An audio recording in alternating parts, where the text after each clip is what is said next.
Here we are. Hey, good evening, everybody, and welcome back to On the Verge, another live podcast episode. Today is May 12th, Tuesday. I think that's the right date. Yeah, May 12th. And as always, we're going to start out with a few things here. And first off, thank you for joining us. Those of you who have been with us, those of you who are new to us, and those who have stayed with us, thank you so much. We are your conservative podcast, conservative voice of Southern Oregon. And we only tell the truth on this show. It doesn't mean we don't make mistakes. Occasionally we make a mistake. If we do, we correct it, but we only tell the truth. The intent of this show, this program, is to bring government to the citizens and help the citizens understand how government really works, which is why often you'll see folks like Senator Brock Smith with us, or some of the representatives that we've had that are part of government. But we also bring in some of the people that are not part of government, which you'll see tonight, to talk about how government affects businesses and people and what have you. So I'm really happy to have a few guests here tonight. Of course, Senator Brock Smith is with us. David, thank you for joining us. Good to be here. And we have Bob Murray from Bob Murray Trucking joining us tonight. And Awesome to have Bob here. yeah, Bob's going to be talking a little bit about the transportation tax. We have Trent. Trent, tell them what you do. What I do? Yeah, what do you do? Well, I give you primarily a hard time. but, Yeah, he does give Other you a than hard that, I'm the chair of the Douglas County Republican Central Committee and Virgil's campaign manager. Thanks for always being here Yeah. to be part of the co-host of this program. This has been a great program. I don't know what our episode number is. I think we're probably somewhere around 47 or 48 now that we've put on, and it continues to grow. We're reaching out. We're touching over 1 million people in the 90-day terms between 13 different platforms that we broadcast over, including YouTube, if you're watching us on YouTube tonight, as well as Spotify, Amazon Music, and a host of others. So again, I will say that we have some great sponsors here, including Bob, one of our sponsors, and we'll be talking a little bit more about all of those tonight. But we are a conservative podcast, so if you don't like what we have to say, please turn us off. Don't listen to us.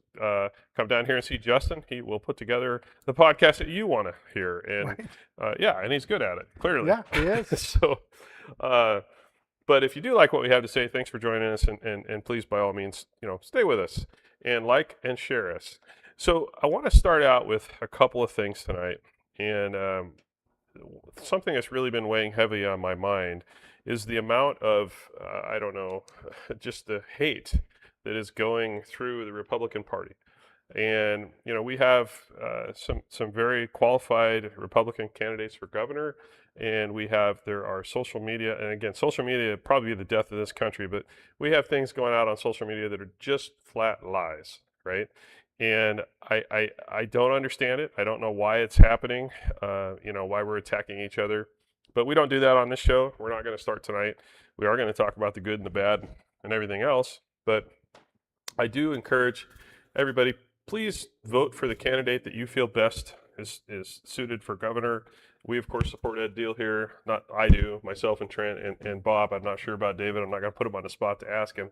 But please support the candidate that you choose and support them in a positive way, because I think that what we're doing to our party right now, we're tearing our party apart, and we don't need that. And whoever wins the primary, and we all have our favorites, whoever wins the primary, we have to come out 110% on their side, because we can't afford 4 more years of what we've had. No. I think if we will end up, we're in trouble. And I've had so many conversations lately with some great folks that are basically, quite frankly, scared and thinking about leaving the state because of the condition of the state. So And so many have already left. and so many have already left. Yes, I mean, absolutely. and the problem, if I may, just real quick, Yeah. Virgil, the problem with that is the people that are leaving are the ones that can afford to do so. Yeah.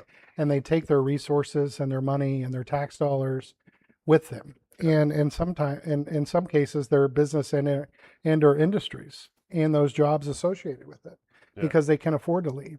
Because it's the affluent that are leaving, Yeah. and it's the others that can't afford to leave that we fight for every day in the Oregon legislature. So Well, and I always put together a few numbers just so people can hear them. But Oregon, our business friendliness in 2024, we were ranked 28th. 2025, we ranked 39th. 2026, we're ranked 47th in the country. That tells a story. And I hear all the time. I have my Democrat friends that say, well, we want change. We want change. So do I. We want change. We're not going the way we want. We want that change to You can't have a state that's healthy if your business environment is crashed. And you can't tax businesses to death and expect them to stay in the fight and Well, stay in the game. And that's one of the problems, right? As I looked over, as we were arguing 1507, which was the clawback that we're collecting signatures for now, a lot of that was the hyper depreciation that was critical for small businesses across the state. But I was looking across the Senate floor when we were arguing that bill, and I'm like, the problem, and I think my colleague, Senator McLean, brought it up in his testimony on the floor, was the Democrats have never signed both sides of a paycheck. Yeah, I say it often. Yeah. Yeah. And so that's one of the big problems. If you look across our colleagues on the other side of the aisle, they have never built a business, ran a business, and had to deal with what it takes to do so. And that's one of the problems. Well, and it kind of leads into something else that I had a discussion with one of my constituents about today, and that is emotions. And what's happening is when you have a majority party that and I won't get into the sexual preferences or whatever it is their beliefs are, but when you're governing on emotion and not common sense and not what's good for everybody, but what's good for a few people that you like or respect or want to cater to, that's not good for the state. And it's not just happening in Oregon; it's happening in California. It's clearly Washington is a complete mess and train wreck. And I liken to say Oregon is somewhat of a dumpster fire. But I do think in Oregon, one thing that we're a little unique between the other two states on the West Coast, and California's starting to fight back too. But I think Oregon fights. I think there are those of us in the legislature that actually will put up the fight, myself included, you included, Dwayne Yunker, Ed Deal. I mean, we have people that, aside from all the BS that you hear, the fact is when we go to that floor, we battle it out. And we don't always win, but they have to get past us to win. And they earn every bit of it, especially when it's something ridiculous. And if you don't watch any of my, social media and see some of the House floor speeches that I give, please do that. Watch, you can go on OLS and see it. You can go to my YouTube channel and see some of the battles. But as we also know, there's so many bills that we're able to stop before they even get there. Yeah. That are never talked about. Yeah. Because well, that's the thing. And that's the whole intent of bringing this show to the public, because we want people to understand how government works. If you knew half the stuff, when I say you, the folks that are watching tonight that aren't part of government, if you knew half the stuff that we kill before you ever see it on the House floor, you'd just scratch your head and go, is this state gone completely nuts? And I'd say we're this close to being completely nuts. But we fight literally daily to do that. And I see Sean Tatham's on the show tonight with us. Sean, thank you, and thank you for sticking up for me today too. Which before we get into something I want to talk to Bob about, I want to define the word liar. Okay, I'm a little pissed off because of some stuff that was posted and directly shooting at me, and you've got your share as well. But the definition of the word liar: a person who tells falsehoods, deliberately providing untrue information with the intent to deceive. It is a term used for those who frequently or habitually distort the truth. Now, I don't name names on this show of people that I think are complete idiots, because if I did that, the list would be long. So I'm not going to do that. But what I will say is that some of the stuff I've seen has been shared by people who claim they are Republicans. Some of the stuff I see is shared by people who call themselves conservative and who supposedly PCPs. All I can say is keep it up. Just keep doing what you're doing, because you're not going to get a response out of me. You're not going to get me to say, oh, I'm so offended, because I'm not offended. What I will do is I will continue to do my job so good that you can keep up your crap all you want, but it's not going to matter, right? If you want to tell the truth, tell the truth. If you're running for a position and you're running on lies, in which today we've seen a lot of that, good luck to you. Because when the time comes you have to pay the bill for those lies, I won't forget. I'll be there, as well as all the other good conservative folks, and you guys are going to have to earn your way through that. And I don't think it's going to look pretty. So just keep the work up, keep lying, keep your crap up. I don't care. Anyway, that's all I'm going to give with that. I have an incredible following of people today that sent me messages and supported me. Tracy, you're one of them. I love you. Thank you for that. Now, I got that out of my system. I'm not quite as pissed off as I was a minute ago.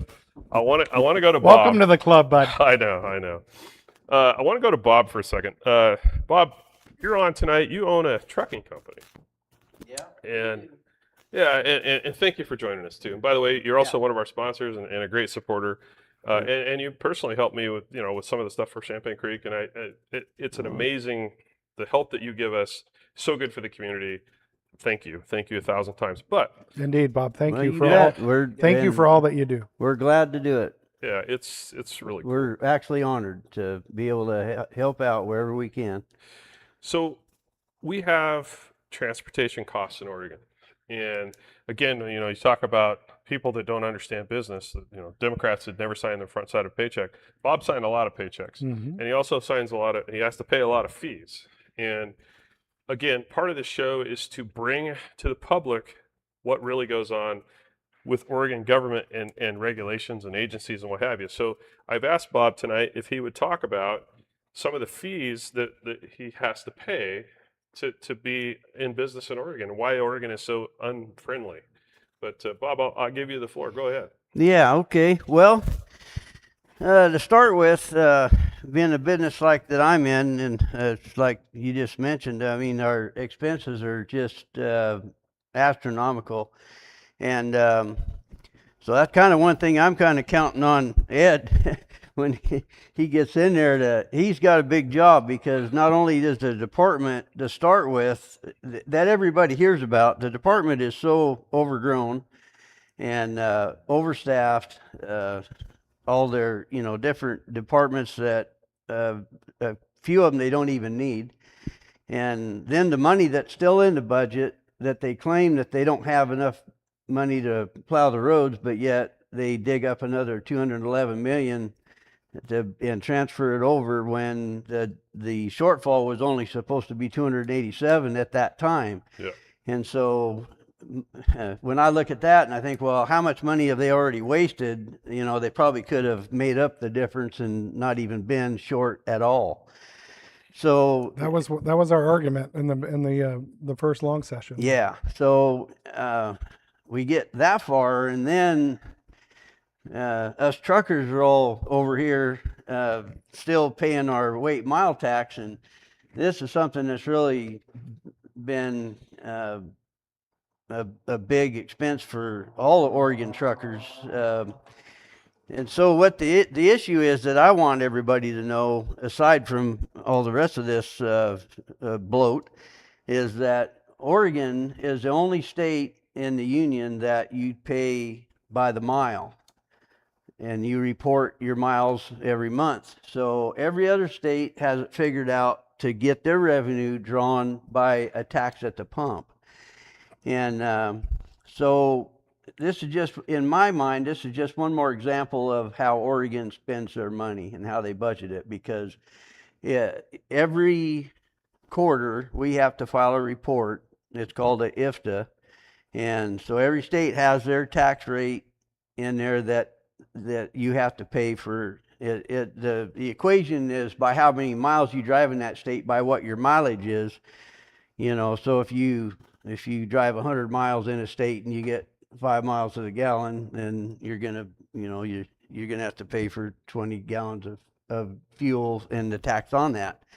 And so and most of these states are down in the 25 to 30 cent range is per gallon is what you pay at the pump. And there's a few states that are a little bit more. California, I think, is up in the 80s, but there's no surprise because California is California. they know how to tax. Yeah.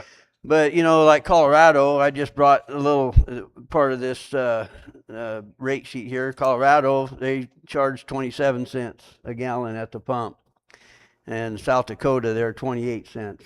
And even some of the New England states, Massachusetts is only 24 cents. So this gives us an idea about what all these other states think, or what they throughout time. I mean, they've been doing this for 50 years or longer. I've been trucking for 46 years, and we've been paying this all along. So other states charge by the gallon. Oregon charges by the mile. yeah. So Yeah. so what's that mile fee in Oregon? What do they charge per Well, mile? on an 80,000 pound truck, it's 25 cents. Per mile? So, yeah. So commonly, if you have a truck that, these trucks that are running interstate, like from California to Washington or whatever, they're going to drive 300 miles through Oregon. They're going to pay 25 cents a mile for every mile. So every one of those trucks you see going up the freeway that's headed to Washington, they're paying $75 for the privilege of driving on an Oregon highway. And, they want to toll us too. yeah, well, yeah.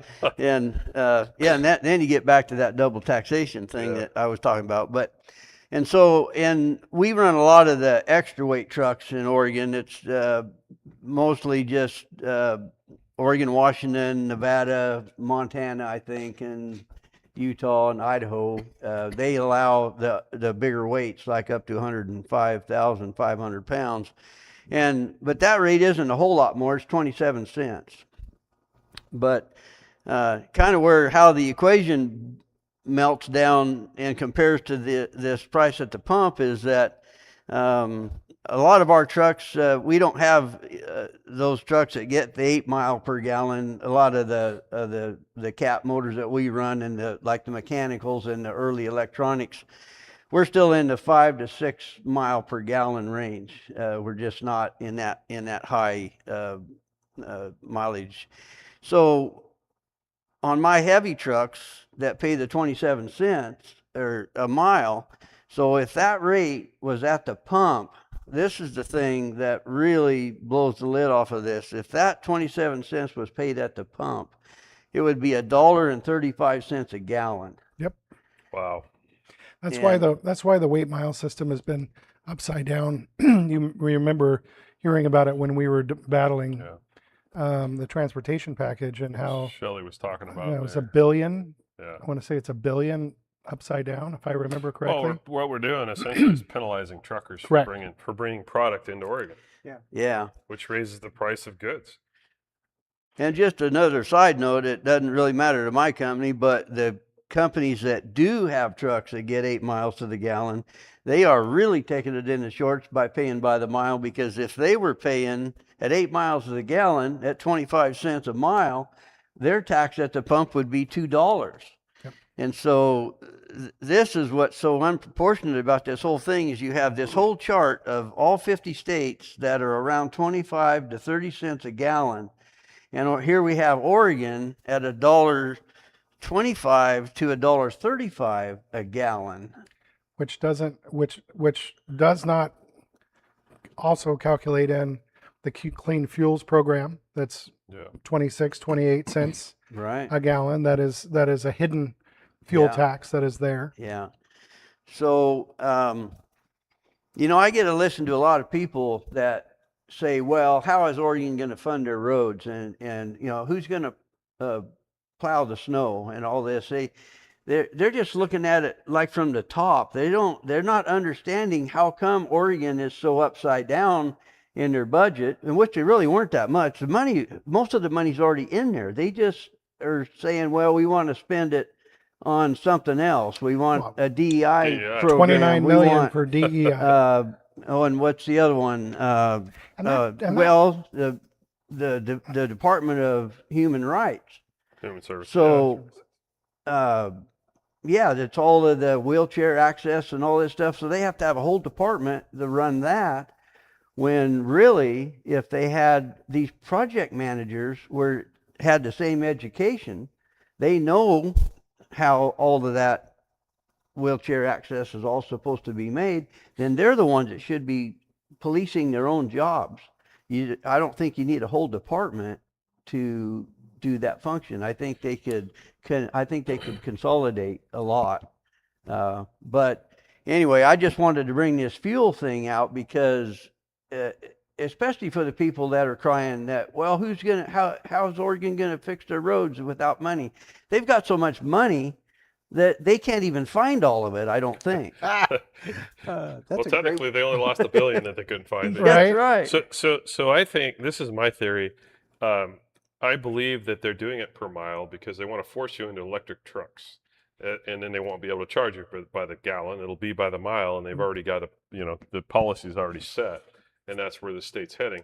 And that comes with a whole host of other problems. Well, and that was a big fight during the session as well, because they were supposed to implement the Clean Trucks program. Yeah. I think is what it was called. Yeah, which is impossible. And to do. and so again, our colleague Shelley Bossart Davis was fighting that Yeah. to delay the implementation, which we finally got it done. Yeah. But they were dragging their feet on it, and it's ridiculous. And I've said this 100 times. I'll say it 101 times. Environmental legislation will be the death of this state. It already is. It is, but more so than anything else. I mean, we got homeless issues, we got taxes issues, we got all kinds of issues. But environmental legislation will drive more businesses out of this state, frankly, than anything else. And once then it's already, the exodus has already started. I mean, people are Right, leaving now. yeah. When Like I first came in the legislature in 2017, my leader, that's when they started the conversations of cap and trade. And so my leader then, Mike McLean at the time, is like, David, that is your area. And I'm like, okay, here we go. And it was for 4 years. And, but it's allowed me the opportunity to really dive into energy and environment issues in this state, and I've been the vice chair of the committee in the House, now the vice chair of the committee in the Senate. I'm very knowledgeable when it comes to the energy and environment of the state. I say that because right now, and you haven't even seen, but the governor has the climate protection program Right. by edict and/or by executive order that was put in by Brown. And you're in a situation where they want to. Right now, you have a carbon market in California and Washington that's $36 a metric ton, where DEQ is setting up through the climate protection program a carbon for Oregon at $136 a metric ton. And that hasn't even been implemented yet. So you have energy bills because of these forced issues from the Democrats, because they are from the Democrats. Every bit of it is from the Democrats. You have a situation where if you are a PGE or a Pacific Power customer, your energy has gone up in upwards of 35 to 40% over the last 5 years. And they haven't even moved forward with instituting the 100% clean policies yet. You're in a situation where, PacifiCorp is in a hurt financially, which is why they have sold assets recently. And it's because they, had to pay for wildfire victims and so on and so forth, but also because they are liquidating and getting cash for these assets because of the implementation of the 100% clean or RPS, which is a renewable portfolio standard that was basically, Merkley was the Speaker of the House back then when that was passed. Yeah. And so you're in a situation where energy and the cost of energy, not just transportation costs, but also because they are taking away your ability to use natural gas. You just saw the PUC take away incentives for Northwest National to be able to incentivize people to put natural gas in their homes and our businesses, which is, and they're taking that away, weaning it down, putting everything to battery, everything to wind, everything to solar, which then is going to devastate the economy in this state, as well as put health, life, and safety at risk during harsh either heat or cold. And that's where you events. have to say, is the state hit rock bottom yet? I don't think we're there yet. I think we are. I think We're close. this election coming up, Yeah. Virgil, this election coming up, we always hear how important an election is. I'm here to tell you, folks, this is one of the most important elections because we cannot afford another 4 years of Tina Kotek. We cannot afford another 6 years of Jeff Merkley. We can't afford another 4 years of our legislature. Well, no, and that's just it. And we have to get out of the super minority, Yeah. and we have to gain seats in the state Senate and the state House, Yeah. and bring balance back to the And legislative I want process. to feel optimistic, which I'm going to turn to Trent for a second. I'm very optimistic. I know. I'm turning to Trent for a second because Trent has the pulse of the people. You're the guy that gets all those phone calls and those emails, good or bad. Yeah. What do people think? Well, this is interesting. I'm glad it's something I've been kind of the last 4 or 5 days. So all the people that we are around, Yeah. they're feeling good. They feel we really have a shot at things. I had a really interesting messenger Facebook conversation with a guy. He's like, well, all the bigwigs in the state are saying this. And it's like, okay, but they don't drive the votes. Well, they could. Well, yeah, I guess they could. But I think we've done a really good job at pushing the whole idea. No matter who wins the primary here next week, we're jumping in their saddle. They And have to. we're They have going to to. push them across the finish line, Yeah.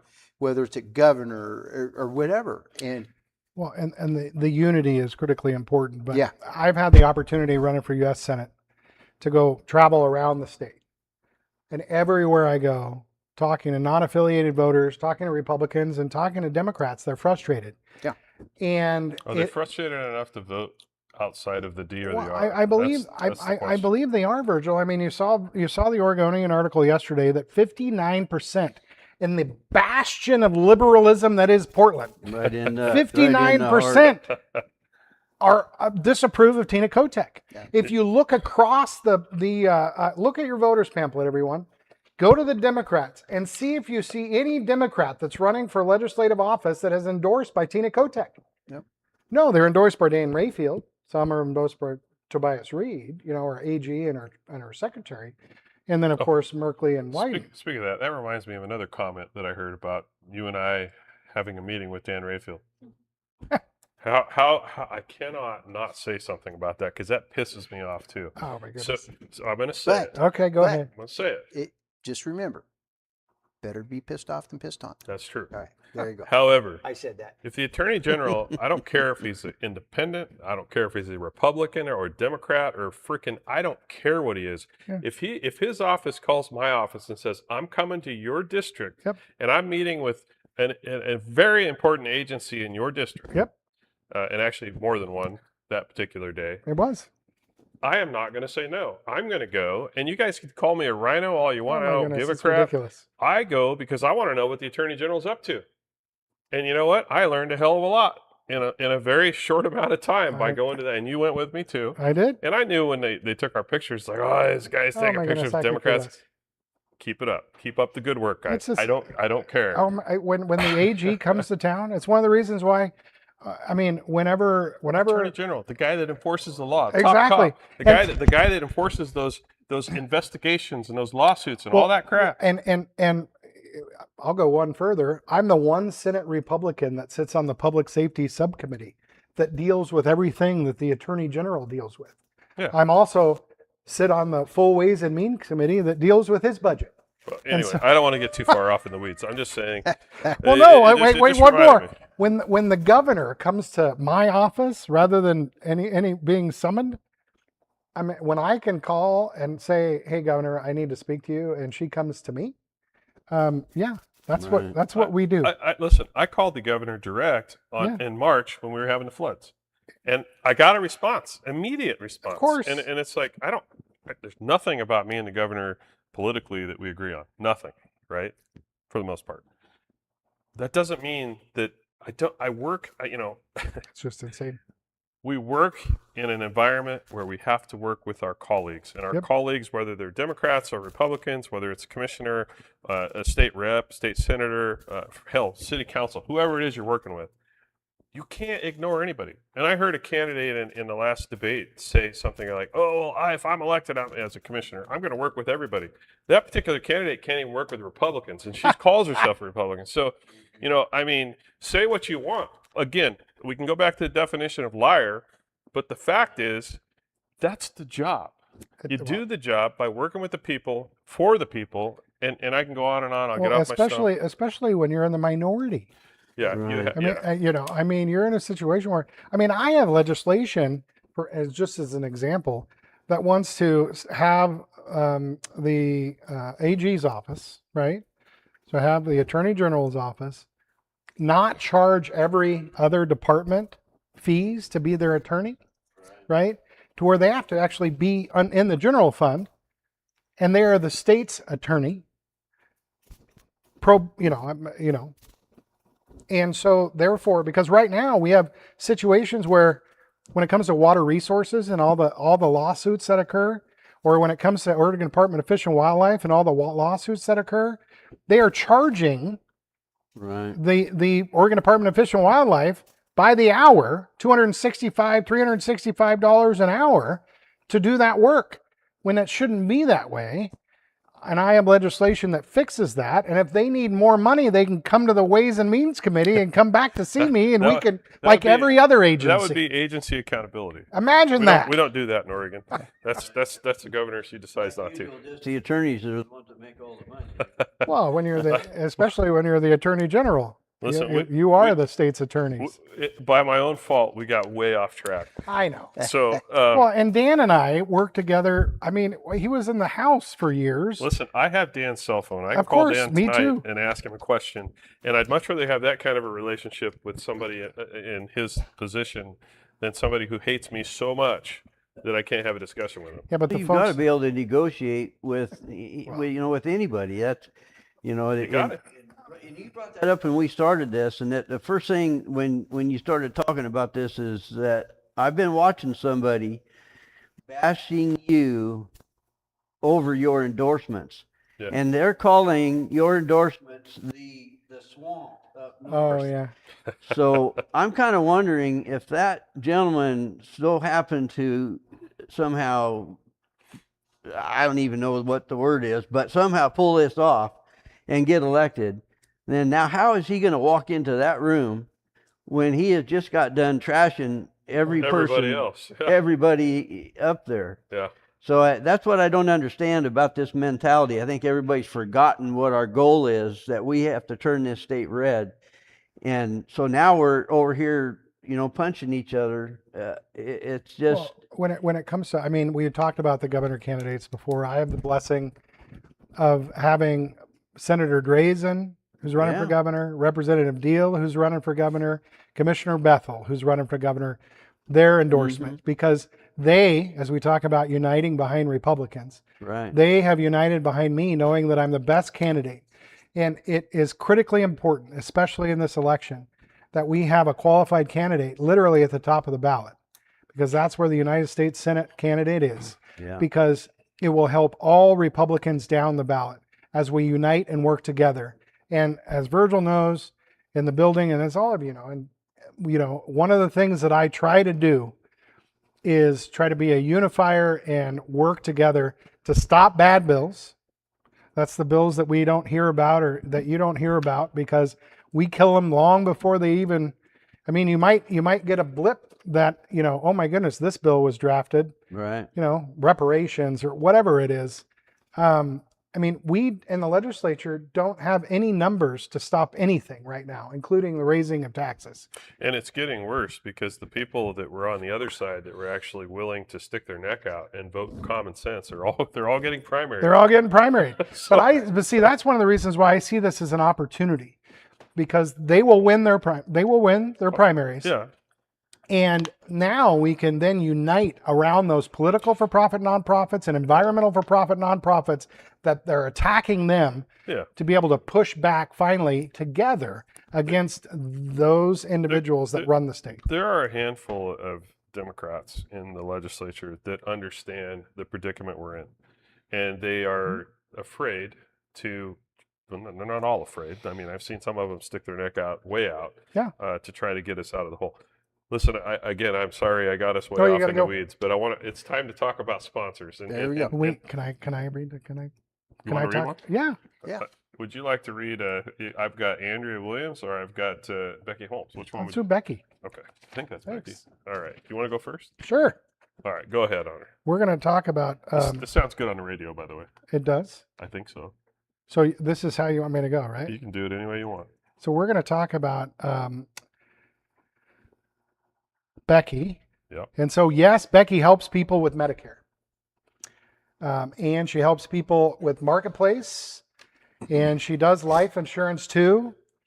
And she does dental insurance, hospital indemnity, short-term care policies, and cancer policies. Did you know that 33% of people will at some point be diagnosed with cancer? Precision Care, TM, cancer insurance goes beyond conventional coverage, providing essential cash payments and granting you access to TGen's world-class genomic sequencing. Genomic, excuse me. You got the word though. I did. Yeah. This didn't get that's it. only because anyway. This comprehensive approach is designed to enhance your chances of overcoming a cancer diagnosis. Call my friend Becky for all your personal insurance needs. She's helped me and she can help you too. Call 541-900-6001. That's 541-900-6001. And Becky will help you. And I want to say special thanks to Becky. She has been a sponsor now for quite some time Yeah. and continues to be, and also a friend. Yeah. And supporter as well. So thank you, Becky, for that. And I'm going to do Andrea's here next. And this is a little bit dated because it says spring cleaning isn't just for your home. It's almost, I guess we're still in spring because Yes, technically we it are. is May. If you're feeling extra snappy at your spouse or kids these days, thinking you need to snack all day to stay awake, crashed midday cravings for crappy food, feeling like you're always bloated or just don't feel like you're yourself anymore. That's your body talking. It's time for a spring cleaning, a gut check, and we'll call it an early summer cleaning.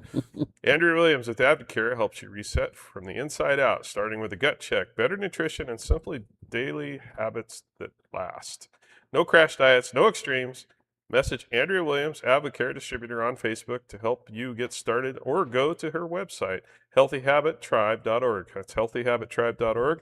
Again, Andrea, thank you for your support. We love you, and you are an amazing supporter as well. And I do want to take a moment just to say, this podcast doesn't happen for free. This costs us money every episode. It's a few $100s an episode. And we bring it to you because I think we don't make money on it. I just think it's important. Mhm. And David, you've been one of our sponsors as well. So Yep. David Brocksmith, Senator Brocksmith. Also, Commissioner Chris Boyce is another major sponsor of ours too. And we appreciate him. We appreciate all three of our commissioners. They do fantastic work. Indeed. And I know they take a beating, probably harder than we do sometimes, but and it's definitely beyond what they deserve. I am going to turn over my next one to Trent. All right. Well, I'm going to talk about Looking Glass Brewery. I thought you might want to. Yeah. Well, we got going to shift from the normal. Come hang with us. By the way, I'm going to be there Thursday night from 4 to 7 with the clawback referendum. If you haven't signed it, come down and sign it. I've got a goal of at least 75 people for Thursday night. That's last week on a Wednesday. I did 30 all by myself. Do you have the estate tax there too, or no? I just carry that one. Yeah. Yeah. That's, me. I can only manage one thing at a time. That's what my wife tells me. Anyways, the cool thing about Looking Glass Brewery is they are now available on tap at the Soup and Salad Shop in Roseburg. Oh, cool. From, I think they open at 11 a.m. till 7 during the week. And they do happy hour from 3 to 6 or something like that. But I was with Mark today. He was manning the taps there, and they'll have entertainment once in a while out on the deck there. If you haven't been there, the food's amazing, by the way. It is. They are knocking it out of the park. This freebie for them. They're going to owe me lunch. I know how to work it. Anyway, but to have that and a little bit of summertime blonde with that.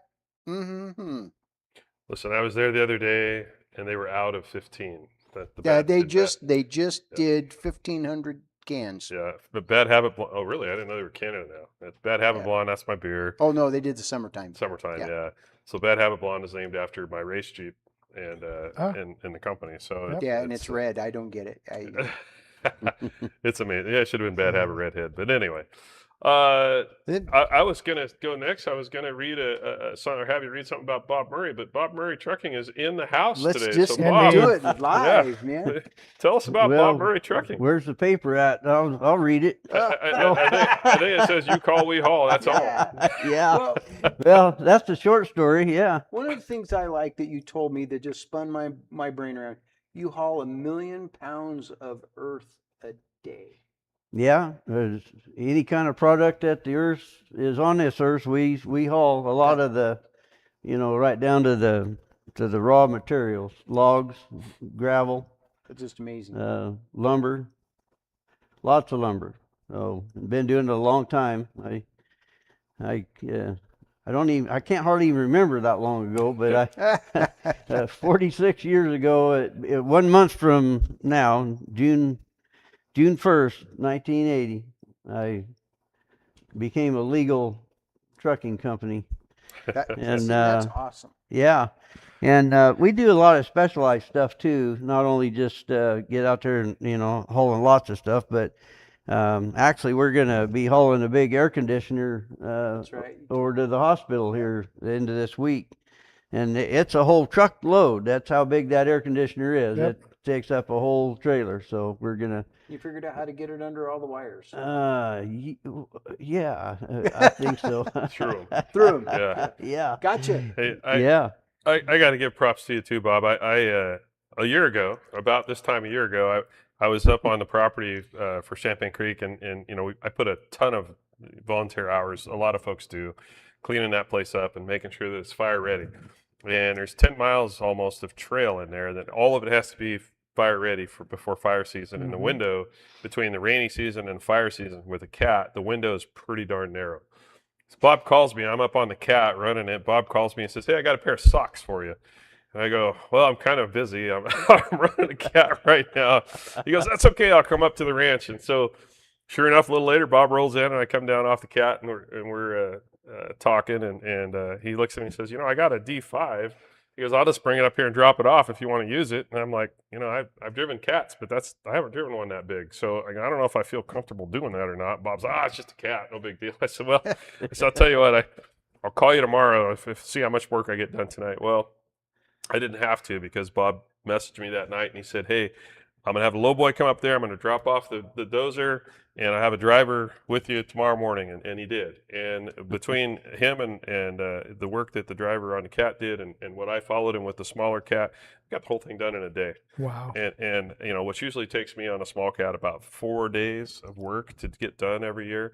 And we are so appreciative of that. And again, Yeah, this year you you bet. volunteered again, and he was there today. So Yeah, the machine's sitting out there right now. Yep. So we're gonna switch seats. So I got a different one out there tomorrow. Oh, So, really?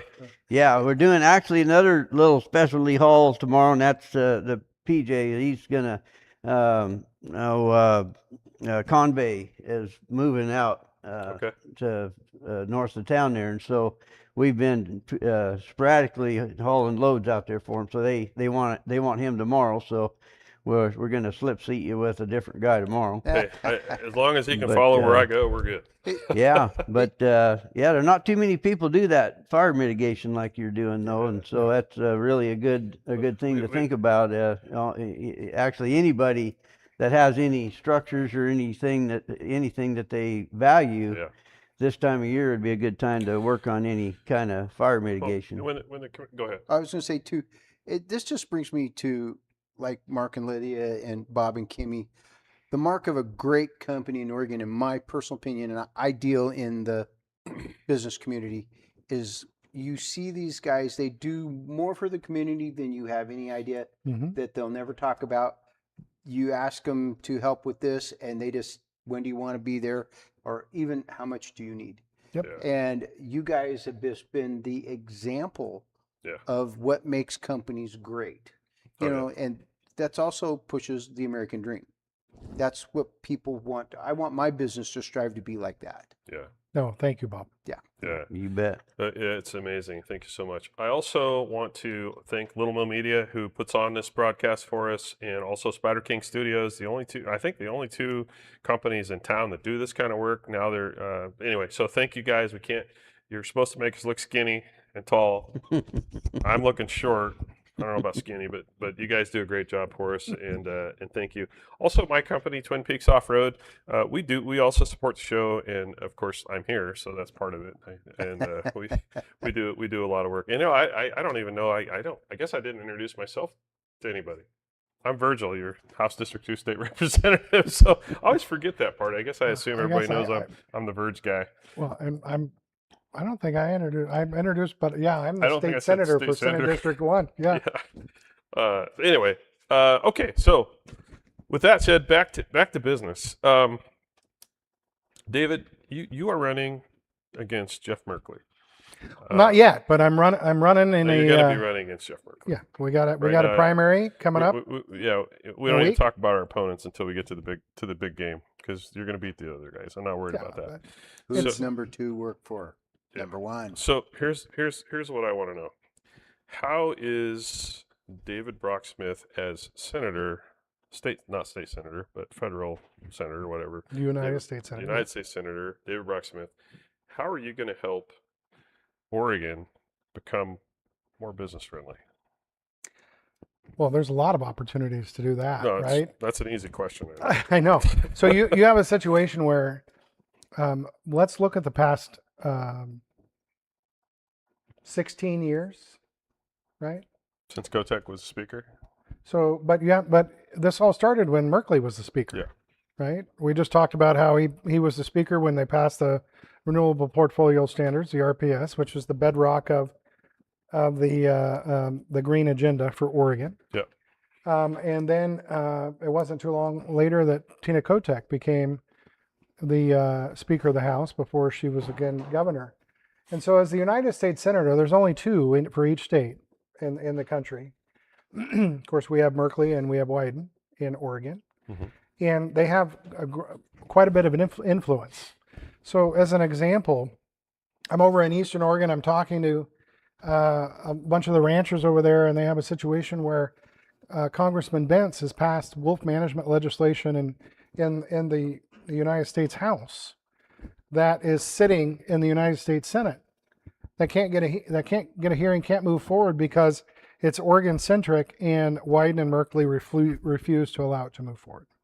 You have these DEI and woke policies that prevalent through the state of Oregon that are being pushed down from the United States Senate and, frankly, from our congressional delegation.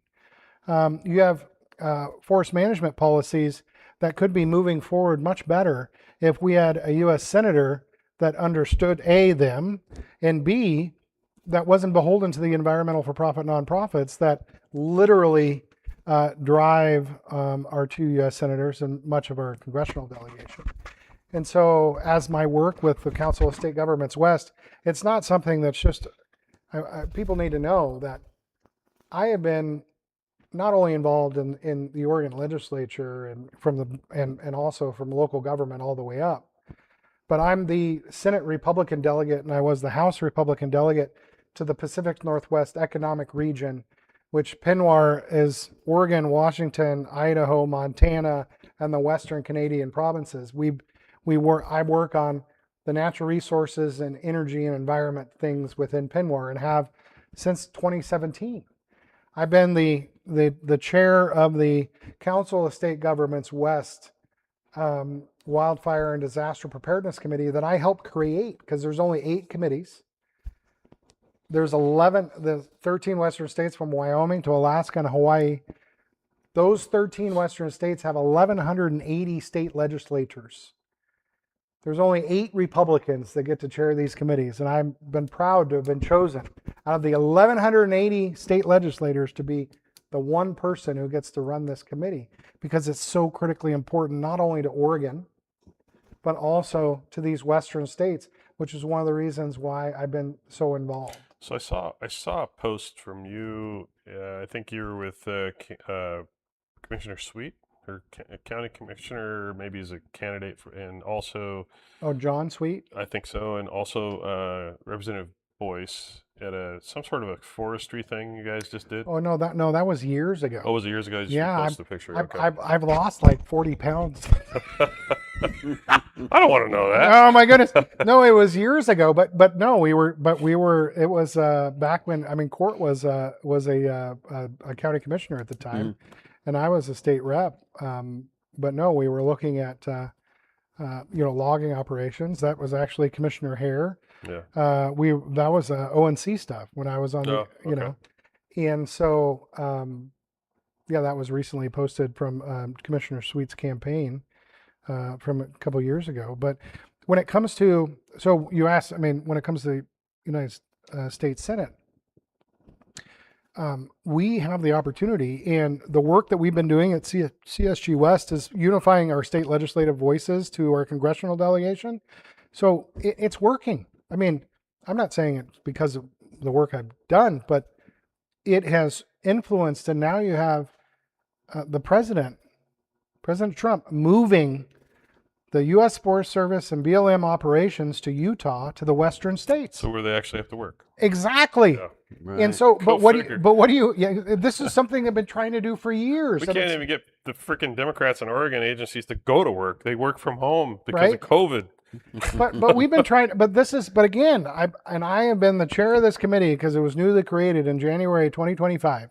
And look at the work that we've been able to, and the push that we've been able to do, especially when it comes to Douglas County, the timber capital of the world. And we have our commissioners, led by Commissioner Freeman, in this space, and Commissioner Boyce and Commissioner Kress, but all the ONC commissioners of the 18 ONC counties. And we were able to get those receipts moved from 50% to 75% to fund county services. But now we need to get the harvest up Right. because it grows about 1.4 billion board feet a year, but they only harvest less than 200 million.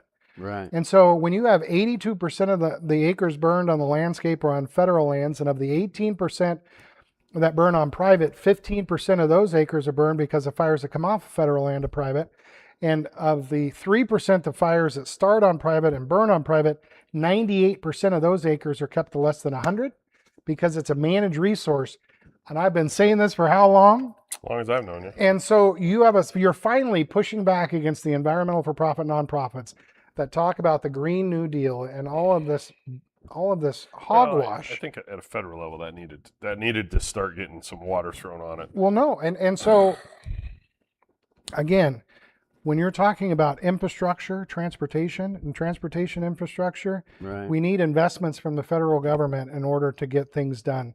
When you're talking about the failing infrastructure that we have in our communities, we need investments from the federal government to get that done. And if I were in there right now, I'd be right there with Senator Lee, abolishing the ridiculous talking filibuster and moving forward the SAVE Act. My next question. Because that SAVE Act, I mean, I drafted the legislation in the 25 legislative session that would send back vote by mail back to the people. It's funny on that comment. Yeah. I remember that legislation, Yep, got a hearing, and it got a hearing, and then of course Democrats killed it because that's what they do. and it shut down OLS. So it did shut down OLS. I remember that there were so many comments on OLS that OLS is the Oregon Legislative Information System. It literally shut it down. Yep. But Never you got- happened but- before. But you get no credit for it because you're David Brock Smith Yeah. and your And haters it's all. not about credit. I know. I understand that, but it was legitimate on the legislature side. Yeah. It was a legitimate push. There's only two ways to do that: through the legislature or through the vote of the people. That's right. And clearly, you tried. But mine was a referral to just To to vote. give it to the vote of the people. Yeah, I remember that, and some people just seem to forget that. But Oh, well. anyway, I want to say, votes count. Mhm. I met with a family this week, and I don't want to get into details because, frankly, it's just disgusting what had happened to this family. But their daughter was murdered when she was 5 years old, Oh. and murdered and raped by a kid at the time that was 16 years old.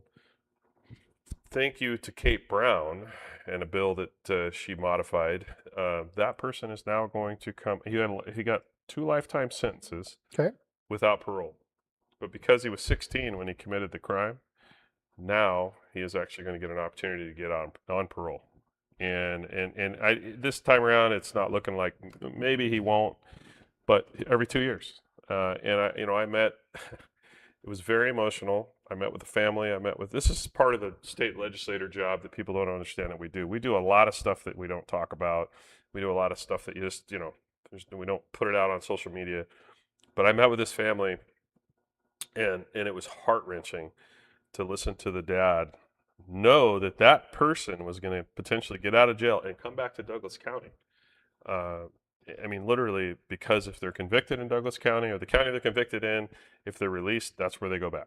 And he said to our district attorney, and of course, the district attorney didn't have any say-so on this. This was No. a state-driven thing. and just turning, he says, so this guy's just going to be back in our neighborhood. What happens if I run into him at the store? And he goes, I can't hold back. This guy murdered and raped my 5-year-old daughter. And I was just like, I don't know what, I said a lot of things, but we're gonna work on some legislation that's gonna hopefully put some teeth back in that a little bit and try to fix that. But we need to have the numbers in the legislature in order and- to do it, because the fight, Yes. as you know, Yes. as I led the effort from the Senate Republicans to help repeal and reform Measure 110, they refused to recriminalize. The Democrats refuse to recriminalize anything, or it is always a fight to try Well, because to. it's a do less harm mentality, and that's why that's one of the reasons we have a homeless problem, because That's it's right. do less harm. Let's just give them some money, give them a tent, give them a place to go Without any with accountability. no accountability. How about let's give them accountability, Yep. put them in jail for drugs if they have a drug issue, put them in jail, give them an opportunity to go to rehab. I had a bill for that. I know. So many. You have a chance. You can go to rehab or you can go to jail. And, but it's the do less harm mentality is causing the harm. And then unfortunately, our counties get beat up for it. Douglas County, I want everybody that's watching tonight, I want you to go take a trip to Stanton Park. I want you to go to Whistler's Bend Park. I want you to go to Stewart Park. I want you to go to Discovery Park. I want you to take a trip. And I want you to tell me how many homeless people we have set up in tents in those parks in the county. None. Zero. Because our county doesn't tolerate it. The city of Roseburg is a hot mess. It's a dumpster fire. Well, That is not a county River problem. Forks. we got to next door. but you River have, Forks, yeah. but sorry. we have to Not Stewart repeal. Park. Stewart Park's Roseburg. We have to repeal right to rest. No, I get that. And But there are ways Yep. to put the pressure to get those folks out. But one of the ways that is the most important, comes back to how important this election is when you have 23 Republicans in the House and they have 37. Yeah. And you have 12 Republicans in the Senate and they have 18. They don't have to listen to a damn thing we say. They don't. Right. And they don't. And the longer that they dumb down our laws That's right. Yeah. in conjunction with making it harder for everybody to make a living, Yeah. they are fueling the homeless fire. That's right. I see this all the time. People are asking questions. They're asking it to Deal and they're asking it to the commissioners. What are you going to do about the homeless problem? Well, but they don't understand that the homeless problem isn't just one thing. It is a massive movement in our society through our legislatures Yes. that have dumbed down crime along with making it harder to survive with more taxes. So you're shoving people into homelessness. Yep. Well, And you're right. The homeless issue is a state legislature problem, driven. Period. Now it affects different counties differently, it affects different cities differently, but we're the ones making the rules, right? I mean, and when I say we, I mean the majority party. So if we want change, like a lot of my Democrat friends say, we got to have change. I agree. We need change, and it does. And it starts at the top, and we need some common sense. If you're going to keep Democrats in those seats, then let's have some common sense Democrats, right? But again, it all comes back to accountability as well. I mean, Governor Kotek and the Democrat supermajority have spent billions on the homeless industrial complex that is Oregon, Yeah. and it's increased over 30% Yeah. over the last 5 years because they keep enabling them. So is our budget, by the way. Well, no, I mean, when it comes to the budget, it has doubled over the last decade. And so, but it's because they keep enabling them and there is no accountability. Over 80% of the homeless population in Oregon are substance abuse issues, mental health issues. And so and when I say I have a bill for it, it's because I did. It's because right now you have over $200 million that is being spent on treatment, but it's going through a political or for-profit nonprofit that there's no accountability for those dollars to actually Right. go to They're- treatment on the ground. They're chewing up all that money That's right. without really getting any There was an results. article last fall, just real quick. There was an article last fall that in Multnomah County, not Multnomah County, but in Multnomah County, over $3.2 million was spent to treat 3 people. Yeah. 3 people.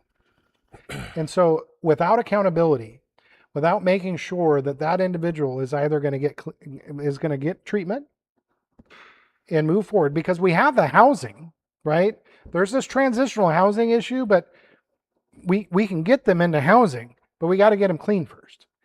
And if they refuse to do so, then they need to, then if they're breaking the law, they need to be in jail. But then we can't put them all in our county jails No, because they don't have the resources either. right. Well, and you and I just met with the hospital, what, 2 weeks ago? Yeah. And they can't keep the behavioral health unit funded. That's correct. And we're overflowing with money, the money with DHS, but they won't spend it on Well, that. no, it's the Oregon Health Authority is an yeah, Oregon Health abyss. Authority. I mean, you have an article today that they're closing a surgery center, laying off over 75 people in Southern Oregon Yeah. because down in Medford, because OHA could not get their act together because to allow Asante to sign the agreement to move forward.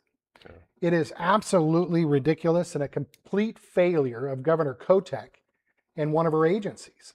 And so how many But there's times? no accountability. Well, there's So- going to be accountability in November. And that's what we're talking about, Well, right? Right. You know, the movement is for socialized medicine. right. No, I'm telling you, that's No, where I they're headed. That's understand. where they're headed with it. no. And it's not just medicine. But, It's but you already have socialized medicine when it comes to, because you have the Oregon Health Authority, Right. you have OHP, no, I get you that. know, I know you do. Yeah. I'm just explaining to them. And so you're in a system where we've killed this bill Yeah. because Senator Manning has put it forward before. And, Well, it's Single just, payer. It's socialism, and that's the direction we're headed. And not just with medicine, but with power, with water, with everything. They like the state would like to take it all over. well, no, and we actually have members, you do in the House as well, that are members of the Socialist Communist Party, right? Yeah. They call it socialist DSL, right? Democrat Socialist, yeah. something. Yeah. But you have a situation. Was it Margaret Thatcher? Was it Margaret Thatcher, Bob? Said the problem with socialism is at some point you run out of somebody else's money. Exactly. That's exactly Yeah. who said it. And so that's where we're at in Oregon. I mean, we are literally at this space Yeah. where we have an opportunity right now where you have California passing legislation going after the millionaire's tax. You have Washington just raised $14 billion in taxes and then layered a millionaire's tax on there. Right. We could reverse course right now and be grabbing companies. if we meanwhile, change right. the If we change course, Well, that's what I call the democratic liberal mentality. right? Is that let's not fix the problems, let's just tax people more money. And even after they've ran all these businesses out of state, you know, what these guys don't understand is that for a government to work properly, like all the working people are going to pay their share of the taxes. Mhm. Well, then when they start raising these taxes and making things more expensive, kind of like ODOT and all these other departments, pretty soon your tax level gets up so high that a lot of people just give up and they move away. That's Yeah. right. And so that just leaves the rest of us that are still here to take up the burden of all these other taxes. And then the cat tax comes along and any other kind of tax, they just, Yeah. they lay awake at night thinking of a new tax. There is not- I'm getting afraid that I'm going to have to start paying for the air that I breathe. Well, You're not wrong. You are actually in a way. And real quick, I want to say that brings me to a subject that was a very close friend of mine today brought up, and she said that. Do you know in Oregon now they are going to actually monitor your buildings if they're 12,000 square feet or bigger, and they're going to make you report your usage for your energy usage, electricity and gas, whatever. And if you fall outside of the allowed usage, you're going to have to pay a fine or a penalty, carbon tax, whatever. No, we on fought. top We of have fought that I bill. remember. Yeah. I remember.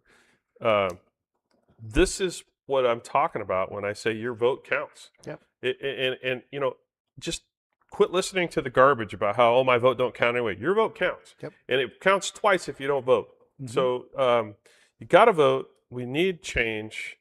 I love this state. I don't want to leave it. Me But too. you know, I Well, that's why we do what we do. it is why we do what we do, and that's. I mean, I ran because I thought I could make a difference.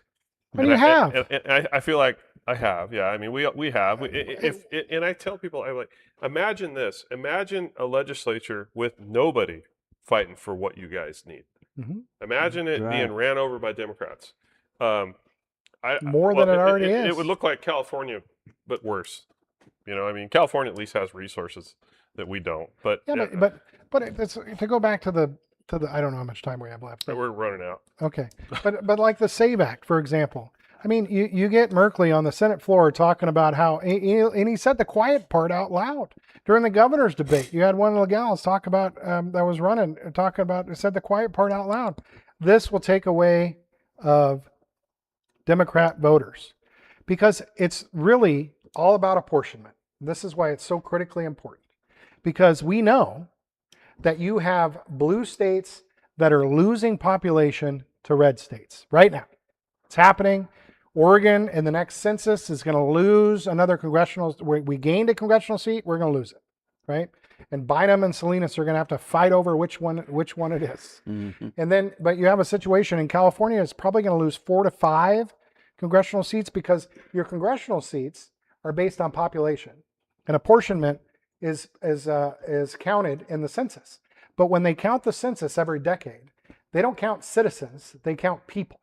And so right now, one of the reasons why they are so darn mad about immigration is because those illegal, the only way blue states can fill their states is with illegal aliens. And when it comes to the census, those illegal aliens are counted as part of that state's population. And so when you have 6, 12, 15 million people coming into the country, undocumented, coming in and filling they come these to the states. Sanctuary states. They go to because the it's sanctuary easy to come to the states. sanctuary states. They go to the sanctuary states that are blue. They don't move to Idaho. No, that are blue, so that they can then have the census, so that they can then have the population that keeps their congressional numbers. Because again, you're talking about the Congress is about the number of people. It's all based on the population within your state, and then that is your congressional apportionment. And so if you have illegal immigrants in your state that are counted in the census, you keep your congressional apportionment. Right. I think it's important for this program, this podcast, to continue to bring information like that to the people. We want everybody to understand how government really works outside of Facebook, right? I mean, I don't even care about Facebook or X or any of that crap. It's all crap. Well, come on, the keyboard warriors are Yeah, strong. yeah. I love the new anonymous ones. It's like Yeah. it's like anonymous olive or something. It's just Right. really The crazy. purple It's like- bear. yeah. But the reality of it is we're going to sit here and for the foreseeable future, Trent and I are going to host this podcast and bring guests on. We're going to talk about the reality and the real things about Oregon government, and for that matter, federal government as well. We just haven't really got into the whole federal government too much because there's so much to talk about with our local government. Right. All right, so we're running out of time. We're actually a little bit over time right now. I want to give some folks to Bob. You want to go first with any last words you want to say? Well, I just hope that we've been informative to all the people that are watching, and you need to get out and vote, and you need to understand what we've been talking about here all night long. We need to turn this state red. If we're going to make it, if we're going to win, we need to vote red. So everybody get out and vote, and then vote no on 120. That's right. Take care of this foolish tax issue, and let's move on and be back to the prosperous state that I grew up in. Right. Amen to that. Trent, got any closing thoughts? You got some stuff coming up. I do. I got a couple thoughts. I want to hit a trailing thought on cause and effect. And I've been watching New York, predominantly New York City, and I happen to know who the two of the top commercial developers in New York are. They left the state a year ago. When Mondami took over. Yeah. And those two guys represented trillions in economic development and revenue to this. Let me guess, they moved to Florida. One moved to Florida, one moved to Texas. Yep. And but which was interesting, we're starting to see that here. Maybe not on the level of these guys, but it's coming. And if we keep going the way we're going, we'll wake up one morning and Nike will no longer be in Beaverton. I've been saying that for the last few years. Columbia Sports Bar will no longer be in Beaverton. It will, Intel. or Intel will not be right off the highway there. There'll be east. But with that being said, yes, I've got some stuff. Next Tuesday night at the world headquarters of Douglas County Republican 827 Southeast Cass, we're going to have a watch party for the election night. So come join us. I think we'll have some goodies there and some stuff, and come get some merch. We got lots of merch in right now, so come get your Republican merch. The other thing, June 27th is our annual. That's our big fundraiser for the year. Melrose Vineyard doors open at 4. Everything starts at 5. It's All American Barbecue, celebrating 250 years as a country. All of you guys will be there. I bought a shirt for it. So did I. I just got it yesterday, and it's awesome. Mine's a sleeveless flag. Is it really a sleeveless? Well, Sleeveless I, flag. I Oh, that's ordered awesome. I ordered the flag bib overall shorts, but my wife said I couldn't wear it. Thank you. Thank you. Anyway, we now have tickets, so I'm no longer taking reservation for tickets. We're selling tickets. We are over half sold out. Please contact me on Facebook. Call the office. I've sent 300 invites on Facebook. Take a look at it. If you haven't got it, message me back. This is going to be a great event. 250. 250. We're going to have a good time. I got Josh Frazier is going to lead in the flag procession Bagpipes. with bagpipes, which is going to be cool. We have Shira Goebel is going to sing the national anthem again, Oh, beautiful. which I was really excited about. She did that for us last year.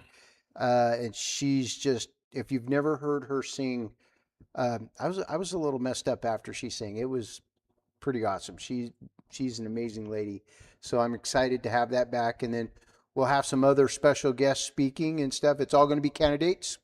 So going to be a great time. Going to be great food, hamburgers, hot dogs, strawberry shortcake. Oh, hamburgers and hot dogs. I like that idea. Yeah. Yeah. Good. Yeah, just eat barbecue, 4th of July it's barbecue. Yeah. 250. Yeah, casual wear. Don't have just wear your favorite 4th of July type stuff. Nice. Yeah, Sleeveless. and we're gonna have a live auction. We've got some cool stuff coming in. Like one of the things is from Apocalypse Guide Service. I got a crab trip for 2. That's And gonna this be is on in June. What's the date? June 27th. Perfect. Yeah, it's on your It better be calendar. on your calendar. It is. Yeah. So I need a gin to put it on my calendar. So please, get on the phone, message me, whatever you got to do. See the flyer, give me a call, call the headquarters, get your tickets today. Cool. Anything else? I just want to thank these guys for coming. This has been, Yeah. I like the spirited talk and Yeah. debate back and forth. People sometimes construe it as arguing, but no, this is how things get done. I just get damn mad sometimes. That's all. Well- It's like PTSD that I had from the legislative process, and it's just It's passion. And, It and is. It's It a is. good thing. And the other thing I like about the show too is that we bitch about stuff and Mhm. complain about stuff, but we don't just bitch and complain. No, we we- say how it needs to be fixed. yes. So we can only do so much. There's a point where you got to vote because it's everybody's job. That's what, yeah. Do you want me to close? It's your turn, Okay. and then I'll go last. Okay. Well, I want to thank you, Bob, for all that you do. I'm just so grateful, and Trent, of course. But you were out there. You were online.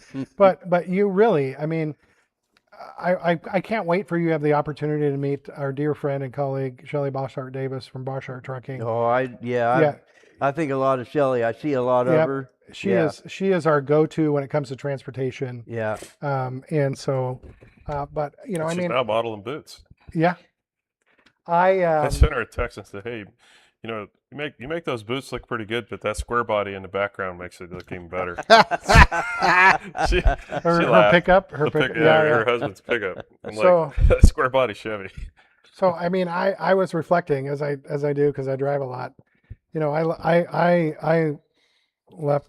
I live in Port Orford, and I'm just privileged and blessed to work with you in the Oregon legislature for all the people. And when I mean all the people, I mean all Oregonians, but really focused on our district and the residents of, Curry, Coos, Douglas counties for me. And because I left Port Orford and then went through Bandon, who are still my constituents, and then went through Coquille that are my constituents, or Myrtle Point that are my constituents, and 10 Mile that are my constituents, and Camas Valley that are my constituents. And I had a buddy from 10 Mile call me yesterday and say, "Who do I vote for?" there you go. For you. I said, "Yeah, David Brocksmith." And then Winston and Probably got you Roseburg. 100 votes in the last couple of weeks, just so Yes. you know. But I guess I bring that up because we really do love what we do, and when we get kicked in the teeth and punched in the gut, and I mean we get probably, and I don't need the attaboys, but we probably get, I don't know, one attaboy between Right. 30 gut punches, right? Yeah. But it's a privilege and it's an honor to do the work, and so I when we have only about 17% as of earlier today of the ballots turned in, and the Democrats have more ballots turned in than we do. We got to step it up, Republicans. It's critically important that you vote. I hope you vote for me. But more importantly, you got to get the vote out. We got to make sure that we crush Measure 120, which is the gas tax and the referendum that everyone worked so hard to collect the 250,000 signatures to put on the ballot. And we got to make sure that we have good candidates moving forward, because the glass is half full for me. Get through the primary, and we're going to work together across the state to get Republicans elected. And what I mean by that is we have a plan, a path to do it. And so we're going to get people in. We're going to have 500 people in Medford, North Medford High School gym that are Democrats and non-affiliated voters, because we need their votes to win. And we're going to have Kim Wallen there, who is the state rep, talk about what she can do. And then we're going to have Brad Hicks, who's running for state senate to Golden is retiring. Hallelujah. Do I get a couple? Yes. Oh, okay. And then you're going to have our gubernatorial candidate talk about what they can do. And it's going to be geared to the Rogue Valley and geared to those individuals. Right. And then you're going to have Congressman Bentz there talk about what he can do from Congress. And then me as your Republican nominee to United States Senate, what I can do for the United States Senate. We're going to do that in Medford. We're going to do that in Roseburg. We're going to do that in Canby. We're going to do that in Hillsborough. And we're going to do that across the state. It's similar to what former Representative Hanna and former Representative Freeman did back in 2010, when you gained 7 seats in the House and you had a 30-30 split. Yep. Best years ever. Exactly. And so we have this opportunity to work together and unite. And I've already talked to Deal's campaign about it, and he's all on board. I've already talked to Drazen campaign about it, and he's all on board. I've already talked to Dudley's campaign about it, he's all on board, and Bethel's campaign. Dudley ain't gonna be there. I understand, but what we want is Dudley there helping our gubernatorial nominee, Yep. right? Right. Because we're all working together, because this is the most critical election. Yes. Yep. And So- may I say, if you're out there and you want to donate some money to the campaigns, it's It's David Brock Smith for Oregon. okay. And for Virgil, I've been telling people that he goes, well, he doesn't have anybody running against him. Great. Send him some money. He will go help fight the Javity disaster up in, That's what we've been doing. yeah, Yeah. and get that seat back. And there's Yeah. what, 3 to 4 more seats identified. Yeah, we've been giving money from our campaign funds. We've been giving money to Yeah. other candidates that are viable candidates that we feel, and that's, I think that's what we all do. Yeah. You've We done need a your lot of help to that do too. that. So Yeah. reach out to us. We'd be glad to give you any information you need. www.davidbrocksmithfororegon.com. And I'm gonna close with this. You made a comment about getting punched in the face, and I heard this the other day. It just reminded me of something, and I think Tyson actually said it. He said it's not how hard you punch that wins the fight. Nope. It's how many times you can get punched in the face and get back up and keep fighting. Yep. That's how winning's and done. that's how we win, and that's Rocky literally Balboa. that's literally the fight that we have in the legislature every day. Indeed. And with that, I'm going to go ahead and say goodnight to everybody and thank you. We night, all. we probably won't be back next Tuesday. I don't know yet. We haven't figured out how we're gonna be at a watch party. We may maybe do a live on Facebook from the watch party, something like that. While all of our candidates are kicking some butt. And thank you all for watching us. Please follow us, like us on YouTube, Facebook, let's see, Spotify, Apple Music, Amazon Music, the list goes on. We're on all kinds of different platforms. We're touching 1 million people right now. It's been an amazing ride. We're going to keep on bringing you guys everything. We're going to keep bringing the government to the people, and we're going to tell the truth and nothing but the truth. So thank you. Everybody have a great rest of your week and have a wonderful night. Thank you. Bye, Thanks, guys. guys.